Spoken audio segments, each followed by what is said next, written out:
हाँ, तो क्या बता रहे थे आप? सूर्यांश त्रिपाठी। नहीं, क्या नाम है तुम्हारा? आयुष। नाम आप क्या बंदे ने बताया था हाँ। कि मैम बकवास जिसका मतलब मैम बिना किसी वाक्य में यूज करेंगे तो कोई मतलब नहीं आएगा, पर मैम अगर सही जगह पे यूज करेंगे तो ही मतलब आएगा। Yes, exact. ठीक है। श्रेया सिंह, आप बताओ सार्थकता। ये बकबक वाला उदाहरण है देना। सार्थकता मतलब कि जो भी बात है वो सार्थक शब्दों से करना चाहिए, और यदि हमने निरर्थक शब्दों का भी प्रयोग किया तो भी सार्थक रूप में लाना चाहिए, क्योंकि आपने बकबक वाले उदाहरण से बताया था। यस, है ना। सार्थकता का मतलब कि कोई भी शब्द, जिस शब्द का उपयोग हम करें वो निरर्थक ना हो, है ना। निरर्थक यानी कि उसका कोई अर्थ ना हो, ऐसा ना। ठीक है। यदि कोई शब्द ऐसा आता है जो निरर्थक है, लेकिन अगर वाक्य में उसका हम प्रयोग करें और वो सार्थक सिद्ध हो, तो कौन सा शब्द है? सार्थक। आ रही बात समझ में हिमांशु? आ रही है? और उस दिन हमने नोट भी करवाया था चीजें। ठीक। तो उसके बाद आता है पूर्णता। पूर्णता के बारे में भी हमने बताया, वाक्य अपने आप में क्या होने नहीं होने चाहिए? अपने आप में क्या नहीं होने चाहिए? अपूर्ण। वाक्य कैसे होने चाहिए? पूर्ण होने चाहिए, है ना। भला अगर कोई वाक्य हम बोल रहे हैं या फिर मैं आपको पढ़ा रही हूँ, तो अगर मान लो हम कह रहे कि अपूर्णता, हाँ ठीक है, अब क्या ठीक है भाई? वाक्य मेरे पूर्ण है, मैं जो बताना चाहती हूँ वो पूर्ण हो पा रहा है? नहीं हो पा रहा है ना। तो वाक्य हमारे ऐसे होने चाहिए जो अपने आप में पूर्ण है। अगर मैंने उस वाक्य को यहाँ पे लिख दिया या बोल दिया तो उसका पूरा अर्थ सबके सामने आ जाए। अरे बात समझ, कोई और दिक्कत? अब हम बात करेंगे यहाँ पे योग्यता की। योग्यता मतलब सामर्थ्य, है ना। अब किस चीज की योग्यता क्या है? आंखों की योग्यता क्या है? देखने की। कानों की योग्यता क्या है? सुनने की। नाक की योग्यता क्या है ना। तो हमारे वाक्य से उस पर्टिकुलर शब्द की योग्यता का पहचान हो। अब मान लो मैं कह दूं कि रणवीर कान से सूंघता है। कान से सूंघता है, योग्य है ये? नहीं है। क्यों? क्योंकि कान की योग्यता सूंघना नहीं है। क्या चीज करना है? सूंघना है। आ गई बात यहाँ समझ में? अब देखो, अब हम बात करेंगे अविच्छिन्नता की। अविच्छिन्नता का तात्पर्य होता है कि जो वाक्य बन रहे हैं और शब्द हम कोई लिख रहे हैं, तो एक शब्द के बाद दूसरे शब्द की तालमेल अच्छी होनी चाहिए। ये नहीं कि वाक्य लिख दिया, एक शब्द का इधर जा रहा है, दूसरा इधर जा रहा है, तीसरा इधर जा रहा है। अविच्छिन्नता यानी वो चारों तरफ फैला हुआ ना हो, एक सीक्वेंस में। अरे बात समझ में? यानी शब्दों की जो तारतम्यता है, तालमेल है, वो आपस में बिल्कुल एक जैसा। यानी हम एक वाक्य से, एक शब्द से उठा करके लास्ट शब्द तक उस वाक्य को पढ़ रहे हैं, तो किसी भी शब्द का मीनिंग दूसरे दिशा में ना जाए, वो एक शब्द दूसरे शब्द को रिलेट करता हुआ रहेगा। अरे बात समझ में? नोट करिए, नोट करो आप लोग भी।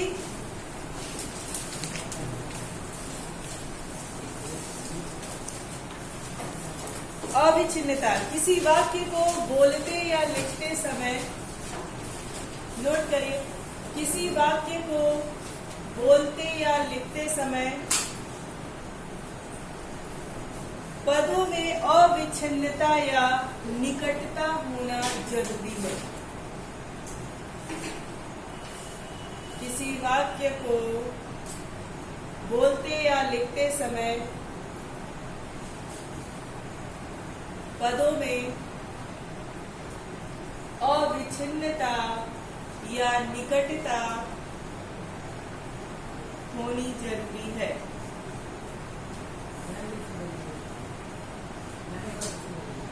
एक बार फिर बोले, चलिए लिखिए। किसी वाक्य को लिखते या बोलते समय,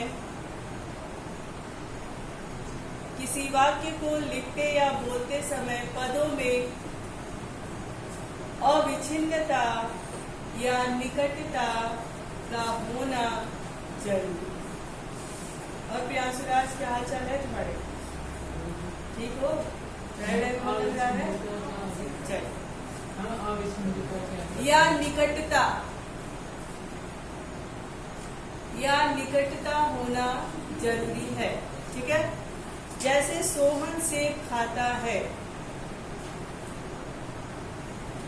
जैसे सोहन सेब खाता है। हमने आपको बताया सोहन क्या है, ये समझने के लिए सुन लो। सोहन क्या है? करता है। कर्म किसके ऊपर कर रहा है? सेब के ऊपर। और क्रिया कहाँ हो रही है? खाना एक क्या है? क्रिया है ना? तो कर्ता ने कर्म को क्रिया से, हो गया ना? कर्ता ने कर्म को क्रिया से, यानी ये जो तीनों शब्द है कि सोहन सेब खाता है, ये क्या है? एक दूसरे से रिलेटेड है, यानी निकट है, नजदीक है। ऐसा नहीं है कि सोहन सेब पीता है। सोहन सेब को नहीं पी सकता ना, सोहन खा सकता है। अगर वहां पर होता कि सोहन सेब के जूस पी रहा है तो वो सही था, पर सोहन क्या कर रहा है? सेब खा रहा है ना? खाने का ही काम कर रहा है, पी नहीं रहा। पीना भी कर्म है, लेकिन निकट क्या है? खाना ही है ना, सेब तो खाया ही जाता है ना, पिया तो जाता नहीं है। तो इसकी बात नहीं कर रहा। आगे बात समझ में? ठीक है, अब देखो मेल या समन्वय, दूसरा टॉपिक है, 5वां है मेल या समन्वय। कह रहा है कि वाक्य में वचन, लिंग, कारक, काल आदि क्रिया के साथ समन्वय होना आवश्यक है। क्यों आवश्यक है?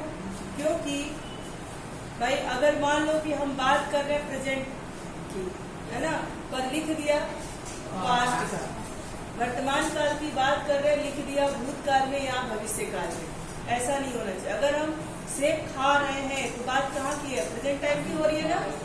ठीक है, सेब खा रहे हैं और राम सेब खा रहा है, तो राम क्या है? ऐसा तो नहीं होता है कि राम सेब खाती है, नहीं ना। राम सेब खा रहा है तो खा रहा है, यानी ये मेल पर्सन की बात हो रही है, यानी पुल्लिंग की बात हो रही है। तो हमको क्या देखना है? लिंग भी देखना है। और राम सेब खा रहे हैं तो एक अकेला के साथ खा रहे हैं नहीं लगेगा। वहां पर वचन की बात देखना है। राम एक व्यक्ति है तो क्या हो गया? एक वचन की बात हो रही है। यहाँ पर अगर होता कि 25 सेब खा रहे हैं तब बहुवचन की बात होती। तो यही कह रहा है कि समन्वय और मेल, यानी जो वाक्य आप बना रहे हो उस वाक्य में काल, वचन, लिंग, कारक आदि का मेल होना चाहिए।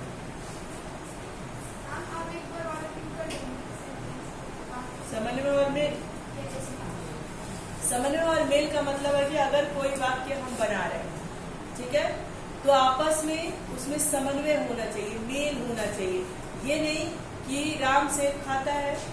अब देखो इसमें लिखा है, ये तो उदाहरण के तौर पे समझा रहे थे कि राम सेब खाता है, ठीक है। तो यहाँ पर क्या है? पूरा मेल है। राम फीमेल भी है, मेल भी है, यानी पुल्लिंग भी है, और सेब खाता है तो जो क्रिया है वो भी उसी में जा रहा है। और एक खाता है यानी एक वचन, एक की ही बात हो रही है कि राम ही सेब खा रहा है और वर्तमान में खा रहा है ना।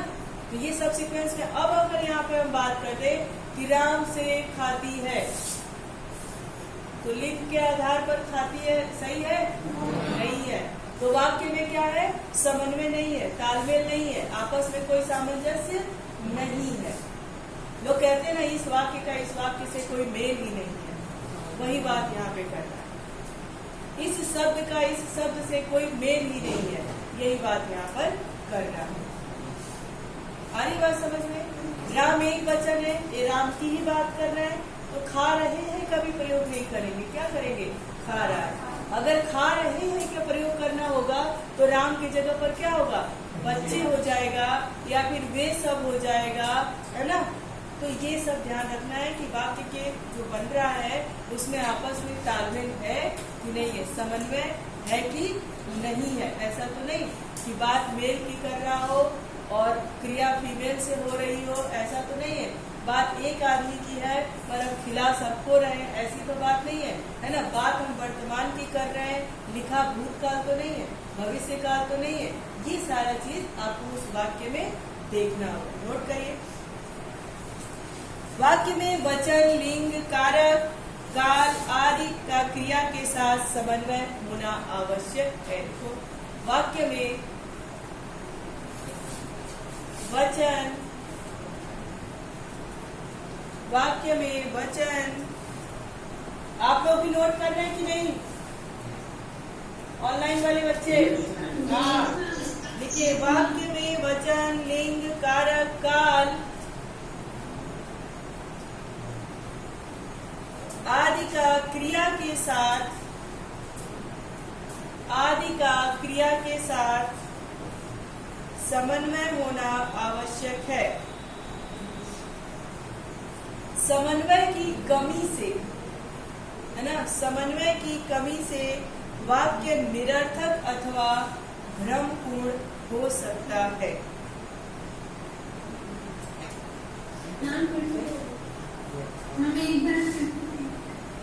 ओके, वाक्य में वचन, लिंग, कारक, काल आदि क्रिया का समन्वय होना आवश्यक है। हो गया? समन्वय की कमी से, ब्रैकेट में मेल भी लिख लेना, नहीं समझ में आएगा तो। समन्वय की कमी से वाक्य निरर्थक अथवा भ्रमपूर्ण हो जाता है।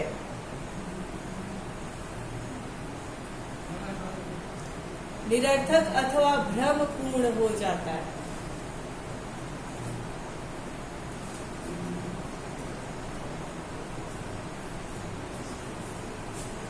निरर्थक अथवा भ्रमपूर्ण हो जाता है। अब देखिए, आपको बोर्ड दिख रहा है बच्चों? ठीक है, देखिए अब यहाँ पे अगर हम बात करें कि राम सेब खाता है, देखो इस वाक्य में हर चीज स्पष्ट है। स्पष्ट है? राम पुल्लिंग है, सेब है, ठीक है। इसको हम कहीं पे भी इसका चेंज नहीं कर सकते। ये लिंग वचन कारक के आधार पर सेब, सेबी, सेबे ऐसा नहीं हो सकता। सेबे हो सकता है, सेबे भी नहीं हो सकता, ठीक है। अब खाता है तो राम के अकॉर्डिंग ही खाता भी है। क्रिया, ये क्रिया है ना खाता, तो क्रिया इसमें कह रहे ना कि क्रिया का समन्वय होना चाहिए, तो राम के हिसाब से ये है। लेकिन अगर यहीं पे मैं लिख दूं कि राम सेब खाती है, अब ये बताओ क्या इस वाक्य का तालमेल सही है? समन्वय सही है? नहीं है। क्यों नहीं सही है? क्योंकि ये पुल्लिंग है और पुल्लिंग कभी खाती नहीं है। क्या करती है? क्या करता है? खाता है। अगर यहाँ पर सीता होता, है ना, अगर सीता होती तब सीता सेब खाती है। आ रही बात समझ के? यहीं पे अगर राम है, सेब अगर यहाँ पर हो जाता कि खाते हैं, तो क्या राम 4-5 है? नहीं है। तो यहाँ पर वचन के हिसाब से भी गलती हो जाती कि नहीं हो जाती? क्या हो जाता? यहाँ पर अगर होता कि बच्चे सेब खाते हैं, तो ये बच्चे, एक बच्चे की तो बात कर नहीं रहा है, कई बच्चों की बात कर रहा है ना, ये सारे बच्चों की बात कर सकता है। तो ये बच्चे सेब खाते हैं, ये सही होगा, है ना।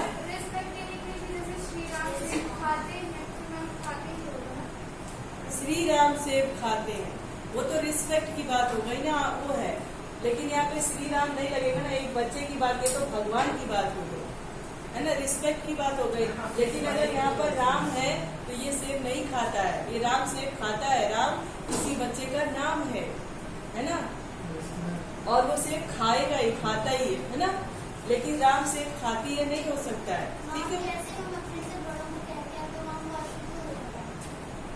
हाँ, ये देखो होता तो यही है, लेकिन हम रिस्पेक्ट में उनको बोल देते हैं कि पिताजी आप खा रहे हैं, तो हम बोल रहे हैं ना, ये तो नहीं बोल रहे कि खाता है, खा रहे हैं, पिताजी जा रहे हैं, है ना। अब राम जा रहे हैं, राम जाता है, तो इस पे आपको ध्यान रखना पड़ेगा, शब्दों का तालमेल क्या है। आ गई बात समझ में? ऑनलाइन वाले बच्चे आ गई बात समझ में? एक तो मैं आप लोगों से परेशान हूँ कि आपको बार बार बोलना पड़ता है कि कैमरा ऑन करिए।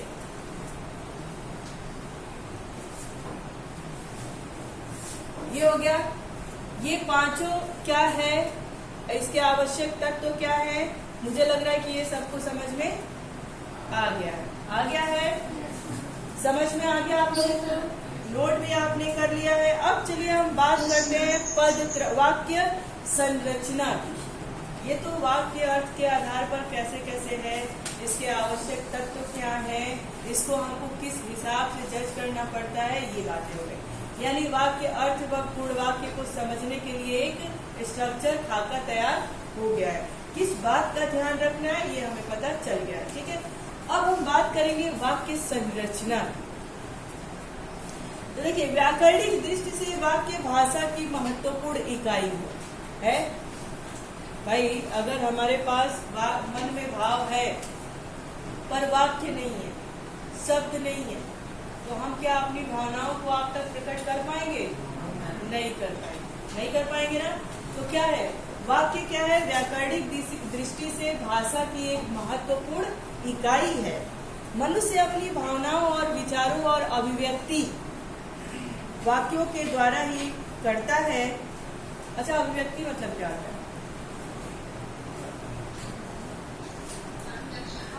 दर्शाना, है ना। तो इसमें आपने स्टार्टिंग से पढ़ा होगा कि वाक्य क्या है, तो व्याकरणिक दृष्टि से भाषा की एक महत्वपूर्ण इकाई है और जिसके माध्यम से ही हम अपनी भावनाओं को, हम अपने विचारों को आप तक पहुंचाते हैं और आप हमारे तक पहुंचाते हैं। यहाँ तक क्लियर है? यहाँ पे कोई डाउट नहीं है, ठीक। अब देखो, भाषा व्याकरण समस्त और शुद्ध हो, इसके लिए वाक्य संरचना के मुख्य रूप से दो बातों का विशेष महत्व दिया जाता है। पहला, व्याकरण सिद्ध पदों को क्रम में रखना अर्थात पद क्रम, और दूसरा, उन पद क्रमों को परस्पर स्पष्ट करना अर्थात अभिन्न। अभी हम बात करेंगे सिर्फ किस पे? पद क्रम की। पद क्या है?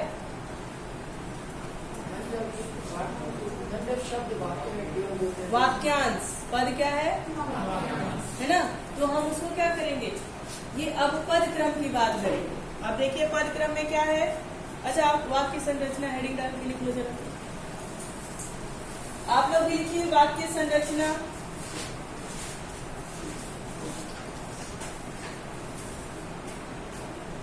व्याकरणिक दृष्टि से वाक्य भाषा की महत्वपूर्ण इकाई है। संघर्ष वाक्य आप नोट नहीं कर रहे हो, किसको देख रहे हो? संघर्ष आप किसको देख रहे हो बेटा? नोट करिए, नोट करिए। शाश्वत सोलंकी, शाश्वत बेटा आपका यूनिफॉर्म कहाँ है?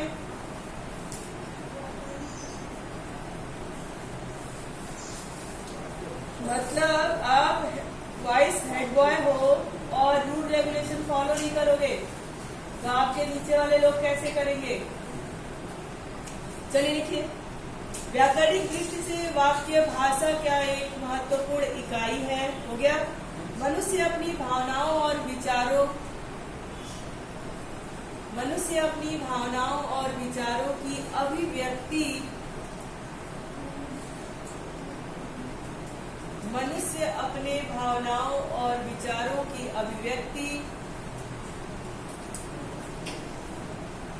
वाक्यों के द्वारा ही करता है। वाक्यों के द्वारा ही करता है। क्या लिखे हो? हाँ,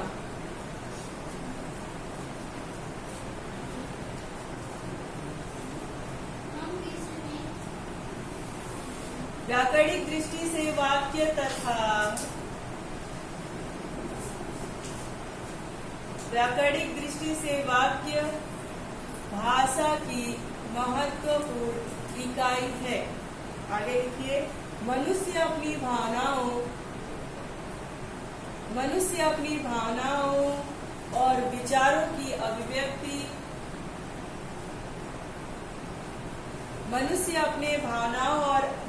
की अभिव्यक्ति वाक्यों के द्वारा ही करता है। हो गया, वाक्यों के द्वारा ही करता है।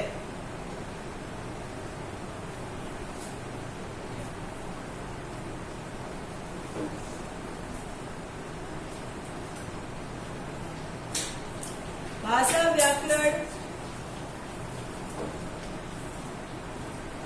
व्याकरण शुद्ध हो,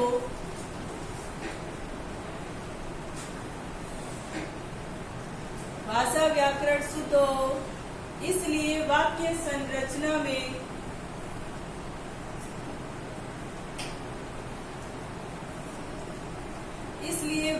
संरचना में दो बातों का महत्व दिया गया है। इसलिए वाक्य संरचना में दो बातों का महत्व दिया गया है। पहला है, देखो, नंबर 1 पदक्रम,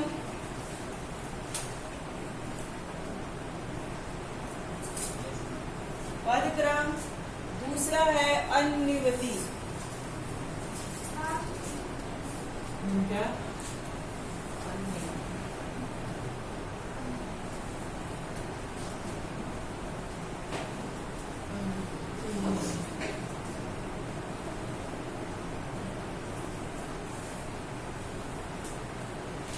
दूसरा वर्ड है ना, अन्वति। ठीक है,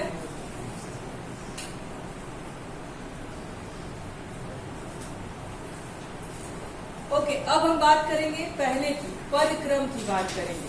पदक्रम यानी वाक्यांशों का क्रम। ठीक है, शब्द ही क्या होते हैं, वाक्यांश होते हैं। वही वाक्यांश मिलकर के वाक्यों की संरचना करते हैं। ठीक है, अब देखो, वाक्यों में पदों का निश्चित क्रम होता है, उसको हम वाक्यांश कहते हैं, है ना। तो वाक्यों में पदों का निश्चित क्रम होता है। ठीक, प्रत्येक भाषा में पद क्रम अलग अलग होता है। जैसे अंग्रेजी भाषा में कर्ता या उद्देश्य के बाद क्रिया। वाक्य में आपने उद्देश्य और सब्जेक्ट और प्रेडिकेट पढ़ा है। सब्जेक्ट क्या होता है और प्रेडिकेट क्या होता है?